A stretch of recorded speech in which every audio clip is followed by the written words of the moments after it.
أعوذ بالله من الشيطان الرجيم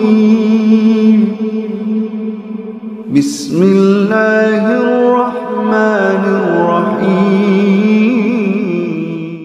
Assalamualaikum warahmatullahi wabarakatuh. Dan pembahasan di malam hari ini kita akan membahas tentang mengintip isi daripada sorga.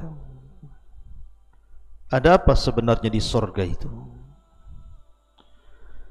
Kenapa setiap manusia menginginkan masuk sorga? Terutama seorang mukmin tidak akan kenyang untuk beramal saleh sampai betul-betul kedua kakinya menginjak sorga. Ma'asyiral muslimin yang dimuliakan Allah Subhanahu wa taala. Bicara tentang sorga, sorga itu sebuah tempat yang Allah peruntukkan untuk orang-orang yang bertakwa. Manusia di dunia ini ada batas usia, tetapi ketika Allah Subhanahu wa ta'ala letakkan manusia di sorga, maka sorga itu hayatan khalidatan bila mautin, kehidupan yang sangat kekal dan tidak ada kematian. Makanya sorga itu disebut darun la tafna, sebuah tempat yang tidak mungkin binasa. Bahkan sorga adalah daru ma'manin wa aman. Sorga itu tempat yang sangat nyaman dan aman. Tidak ada kekurangan di sorga, semua isinya sempurna. Dan tidak ada yang diharamkan di sorga itu. Bahkan di sorga itu tidak ada perasaan takut. Bahkan yang ada kehidupan di sorga itu orang merasa tenang, tidak pernah was-was hidupnya, tidak pernah letih, tidak pernah capek, bahkan tidak tidur, tidak lapar, tidak haus, bahkan tidak pernah buang hajat. Makanya sorga itu adalah daru jazain wa na'imin, sebuah tempat balasan dan nikmat bagi orang-orang yang memasukinya. Lalu apa sebenarnya isinya sorga itu? Ma'asyiral muslimin yang dimuliakan Allah Subhanahu wa ta'ala, ketika orang dimasukkan ke dalam sorga, tentu masuk dari pintu-pintu sorga. Dan pintu-pintu sorga itu lebih banyak dibandingkan pintu neraka. Kalau pintu neraka itu cuma 7, kalau pintu sorga itu 8. Kenapa Allah Subhanahu wa ta'ala lebihkan satu pintu sorga dari pintu-pintu neraka? Allah ingin menunjukkan bahwa kasih sayang Allah lebih luas dibandingkan murkanya. Makanya pintu sorga lebih banyak dibandingkan pintu neraka. Di sana ada pintu salat, di sana ada pintu sedekah, di sana ada pintu rayyan bagi orang-orang yang berpuasa, di sana ada pintu jihad, pintu haji, pintu kadiminal ghaid yang suka menahan amarah, di sana pintu babur ridha, babut taubah, dan begitu seterusnya. Ma'asyiral muslimin yang dimuliakan Allah Azza wa Jalla, ketika seseorang berhasil masuk ke dalam sorga, maka anda akan diperlihatkan sebuah istana yang sangat megah. Nabi SAW menceritakan ketika peristiwa Isra Mi'raj, Rasul masuk ke dalam sorga, tapi ketika diperlihatkan neraka, Rasul tidak masuk neraka. Rasul hanya melihat neraka itu dari kejauhan. Enggak mungkin Rasul masuk neraka, bisa terbakar. Tetapi ketika diperlihatkan sorga, Rasul masuk ke dalam sorga. Makanya dia mengatakan, dakhaltul jannah fa idza ana biqasrin minadz zahab. Aku masuk ke dalam sorga, tiba-tiba aku melihat istana yang sangat megah terbuat dari emas. Maka Rasul mengatakan, faqultu liman hadza. Aku katakan, kata Rasul, ini istana siapa?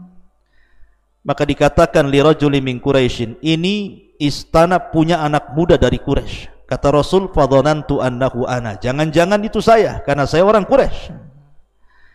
Kemudian Rasul memastikan lagi, liman hadza? Untuk siapa ini?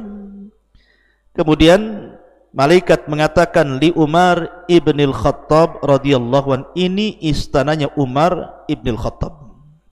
Perhatikan sifat istananya.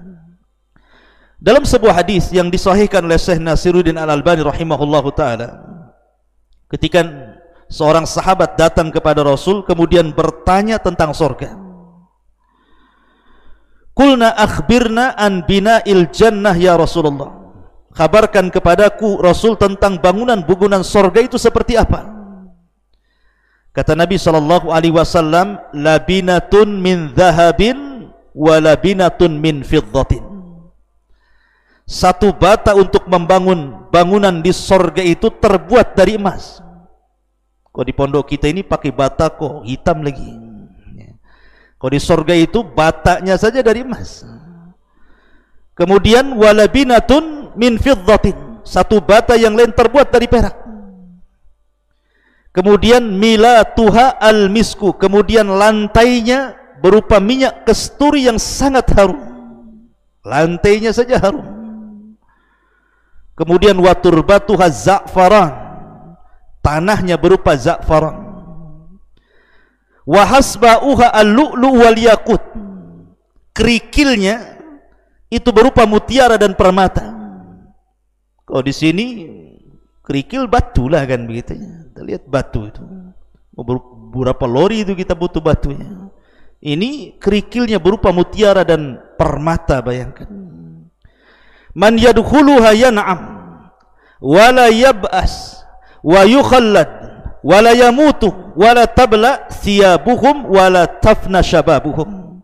Siapa yang masuk ke dalam surga maka dia akan senang dan tidak akan pernah susah, akan kekal dan tidak akan pernah mati, bajunya tidak pernah rusak dan masa mudanya tidak pernah berlalu.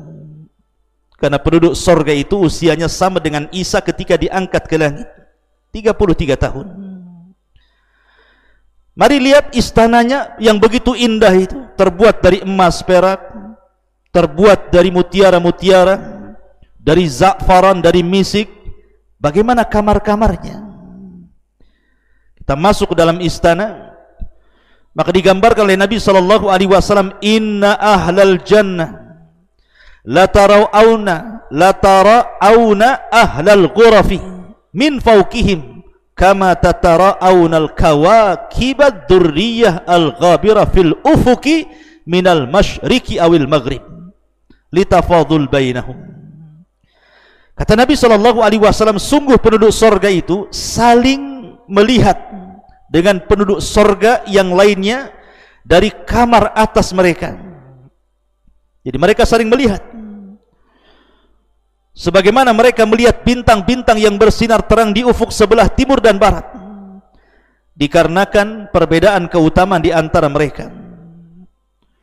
Kemudian sahabat bertanya, ya Rasulullah, tilka manazilul anbiya, apakah kamar-kamar itu adalah tempatnya para nabi? Kata Rasul, la yablughuha ghairuhum, tidak siapapun bisa masuk ke kamar itu. Ma'asyiral muslimin yang dimuliakan Allah Azza wa Jalla, artinya bahwa disediakan kamar-kamar yang tinggi, dan kamar-kamar itu dijelaskan yura dhahiruha min batiniha wa batinuha min dhahiriha, di mana orang luar bisa melihat ke dalam, orang dalam bisa melihat keluar. Artinya seperti kamar kaca. Lihat kalau kita melihat sebuah tempat di ketinggian, mungkin berupa villa, kemudian terangkai dari kaca-kaca yang indah, rasanya kita pengen kemudian tinggal di situ. Maka surga jauh lebih indah dibandingkan villa-villa yang mahal harganya itu. Bukan hanya itu saja, di halaman istana terdapat kemah-kemah.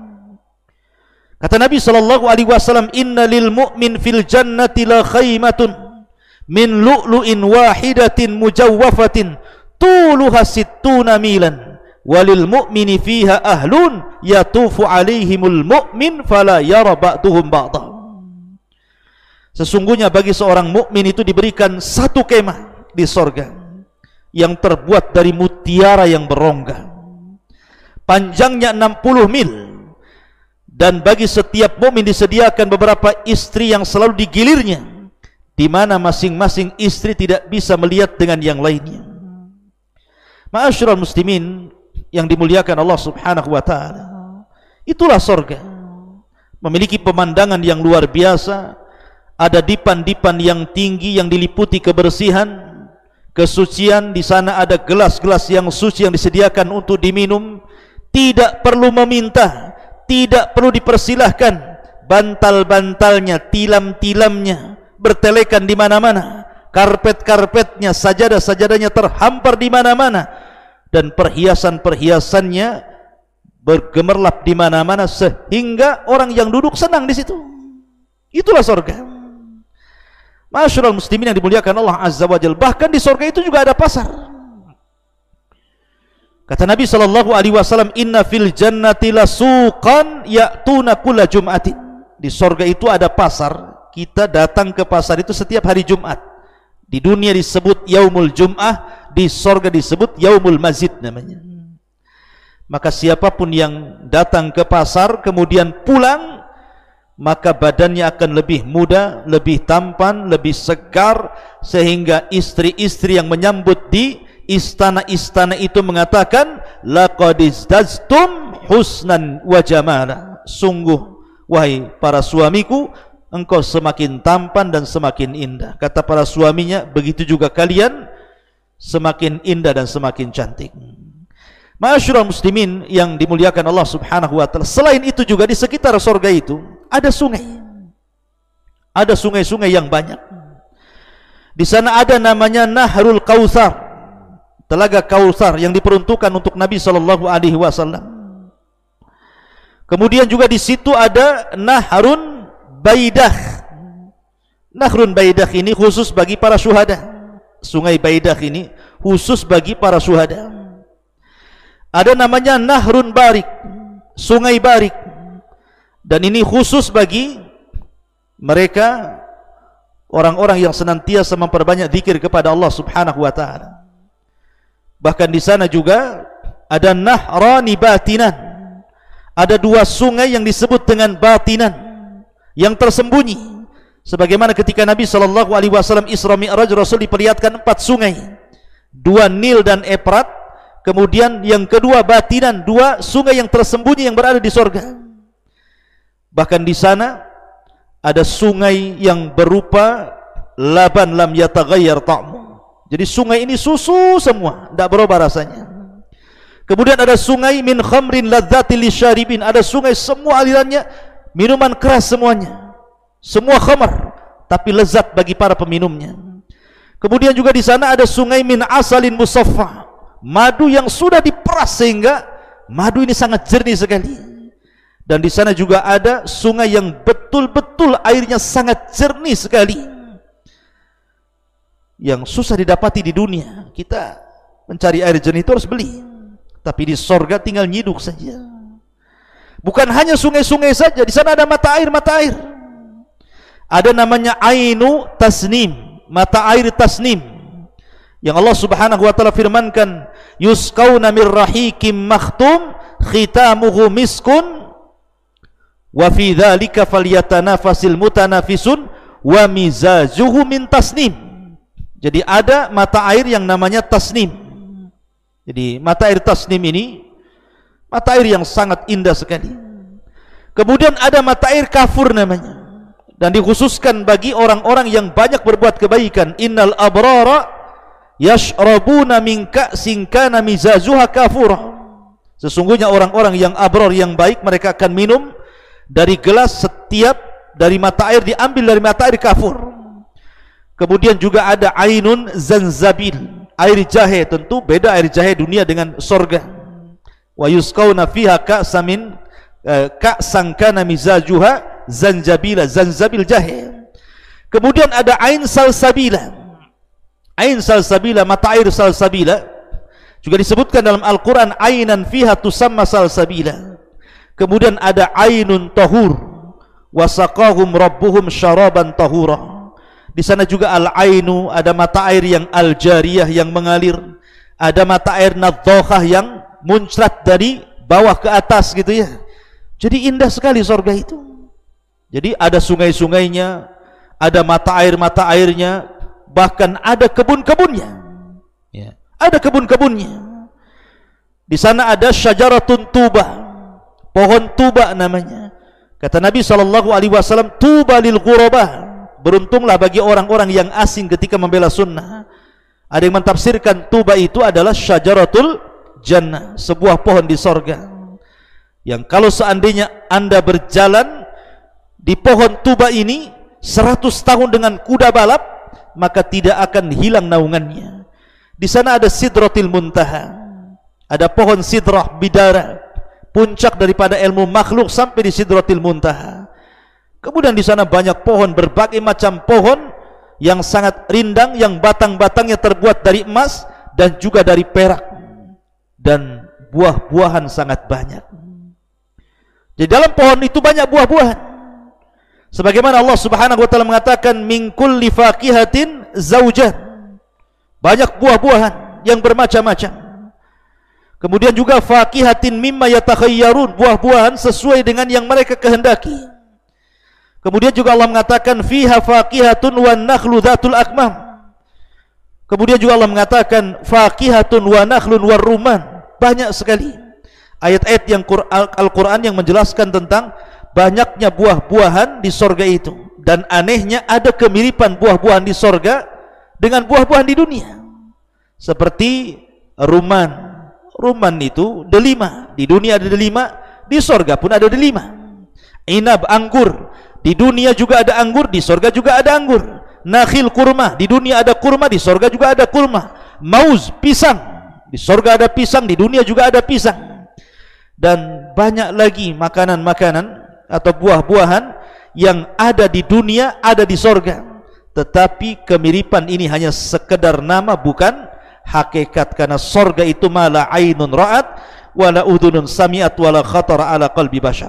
Adapun makanan ahli sorga, mereka memakan daging-daging yang sangat segar, walahmi tairin, dan daging tair. Dan ingat bahwa binatang di sorga itu disebut tair, bisa terbang. Beda dengan binatang di bumi, melata di bumi, berjalan di permukaan bumi. Di sorga itu tidak ada yang binatang melata, semua binatang terbang. Mau kambingnya, mau sapinya, mau untanya terbang. Anda pun terbang di sana. Tidak usah cita-cita jadi Superman di dunia. Nanti di sorga Anda terbang. Ma'asyiral muslimin, pakai apa Ustaz? Pakai rop-rop.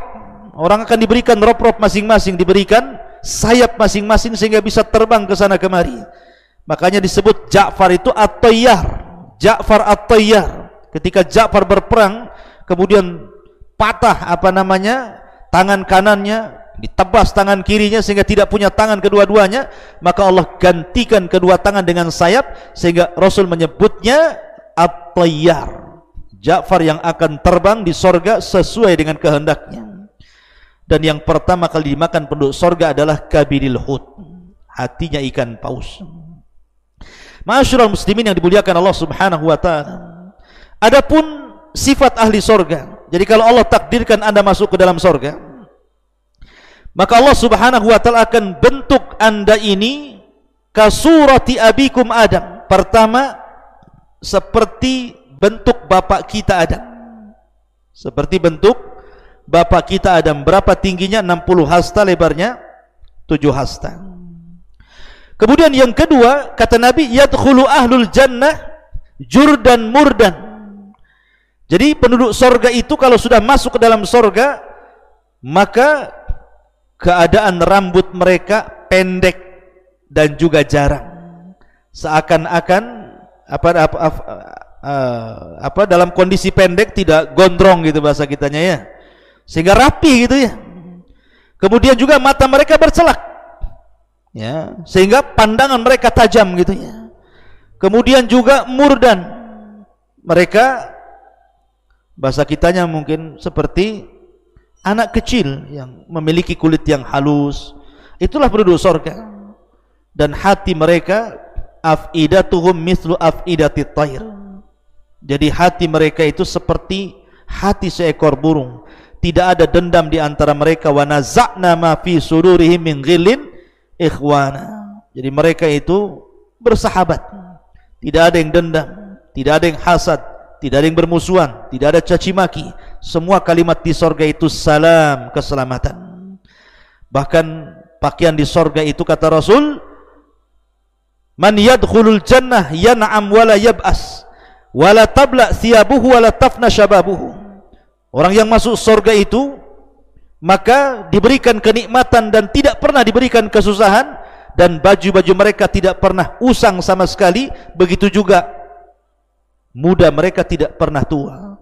Jadi kalau baju di sorga cepat bosan. Kita beli kaos tahun 2 tahun bosan, dibuang beli lagi. Beli tas dibuang lagi, beli sandal dibuang lagi.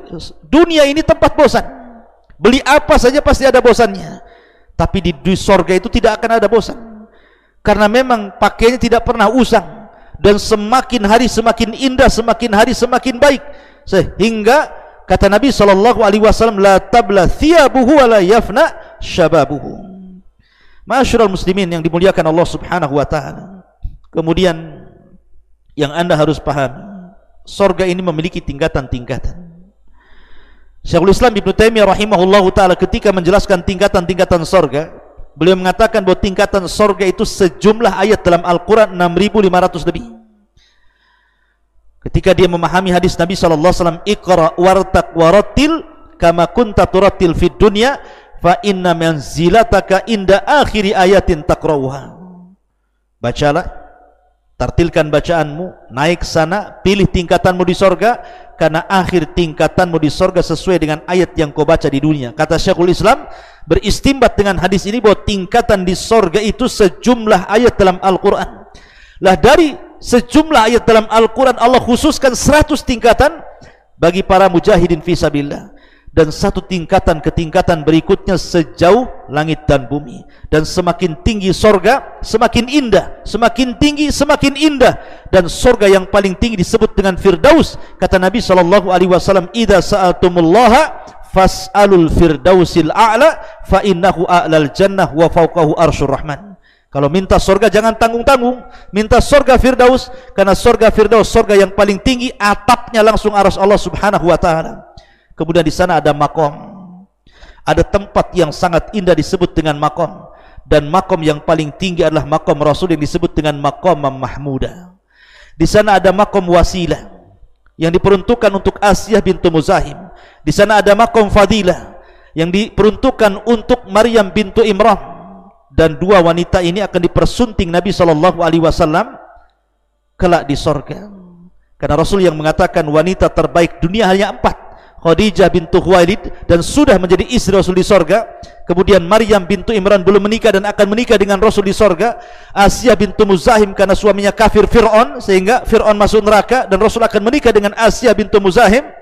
Kemudian juga putrinya Fatimah adalah keluarga Nabi SAW. Makanya kenapa dalam setiap doa azan kita selalu menyebutnya Allahumma rabba hadhihi da'wati tammah was salatil qa'imah ati Muhammadanil wasilata wal fadilah. Berikan kepada Muhammad itu al wasilah. Maksud wasilah makom yang paling tinggi untuk Maryam bintu Imran. Al fadilah makom yang diberikan kepada Asiyah bintu Muzahim. Dan makom mahmudah adalah makom tertinggi bagi Nabi SAW. Dan yang terakhir, tidak ada kenikmatan melebihi kenikmatan ru'yatullah. Kita melihat Allah Subhanahu wa taala. Kata Nabi SAW dalam sebuah hadis ketika menjelaskan bagaimana Allah Subhanahu wa taala akan terlihat seperti kita melihat bulan purnama, tidak berdesak-desakan sama sekali. Maka Allah Subhanahu wa taala mendatangi ahli sorga, di balik hijab dan hijabnya Allah cahaya. Kemudian Allah mengatakan, saluni ma syi'tum fahada yaumun mazid. Mintalah sesuatu kepadaku, ini hari tambahan nikmat bagi kalian. Maka penduduk surga mengatakan, cukup ya Rabb, alam tubayyid wujuhana wa tudkhilana al-jannah wa tubaiduna anin nar. Bukankah kau sudah memutihkan wajah kami, mengeluarkan kami dari neraka, memasukkan kami ke surga? Apalagi ya Rabb, sudah cukup. Tapi Allah karim, Allah mengatakan saluni ma syi'tum. Minta. Maka mereka pun bertanya kepada Adam, dan Adam mengatakan, mintalah kepada Allah keridhaan-Nya. Jangan sampai Allah murka. Sebab kalau Allah murka, Allah bisa saja mengusir kalian sebagaimana aku pernah diusir dari sorga. Akhirnya Allah pun memberikan keridhaan dan tidak pernah murka selamanya. Kemudian Allah karim dan mengatakan, saluni ma syi'tu, minta lagi. Akhirnya kemudian mereka mengatakan, sudah cukup ya Rabb, Engkau sudah memutihkan wajah kami, Engkau sudah masukkan kami ke dalam sorga, menjauhkan dari neraka, apalagi ya Rabb. Akhirnya Nabi Musa pun beritahu, mintalah kepada Allah agar kalian bisa melihat Allah, karena aku di dunia pernah meminta itu, tapi Allah mengatakan, lantarani, engkau tidak bisa melihatku. Akhirnya mereka pun meminta agar bisa melihat wajah Allah subhanahu wa ta'ala. Ketika tabir Allah disingkap, maka penduduk sorga melihat Allah subhanahu wa ta'ala. Kata penduduk sorga, demi Allah, tidak ada kenikmatan yang lebih besar melebihi ru'yatullahi azza wa jal, melebihi kita melihat wajah Allah subhanahu wa ta'ala. Inilah diantara gambaran singkat tentang sorga. Semoga menjadi sebuah bahan pengetahuan sehingga kita semakin rindu untuk terus beramal, di mana amalan-amalan itu bisa mengantarkan kita ke dalam surga Allah subhanahu wa ta'ala. Subhanakallahumma wa bihamdika, asyhadu an la ilaha illa anta, astaghfiruka wa atubu ilaik. Allahu ta'ala alam. Assalamualaikum warahmatullahi wabarakatuh.